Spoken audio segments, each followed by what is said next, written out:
મહેસાણા જિલ્લાના કડી વિધાનસભાની પેટા ચૂંટણી વિસ્તારમાં ભારતીય જનતા પાર્ટીની જંગી જનસમુદાય સાથે ભવ્ય રેલી યોજાઈ હતી। ભારતીય જનતા પાર્ટીના દિગ્ગજ નેતાઓ અને કડીની જાહેર જનતા સાથે ભવ્ય રેલી યોજવામાં આવી હતી। આ રેલીનો એક જ સૂર હતો, કડીમાં તો બીજેપી જ, બીજું કોઈ ન ચાલે। કડી વિધાનસભા વિસ્તારમાં બહુ મોટી બહુમતીથી જીતવાની પૂરેપૂરી શક્યતાઓ છે।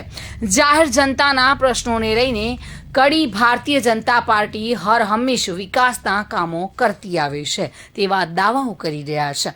કડીના મુખ્ય માર્ગોમાંથી નીકળેલી મોટી સંખ્યામાં ભારતીય જનતા પાર્ટીની આ રેલી એકવાર ફરી કડીના તમામ નાગરિકોનો વિશ્વાસ જીતવા લાગી છે।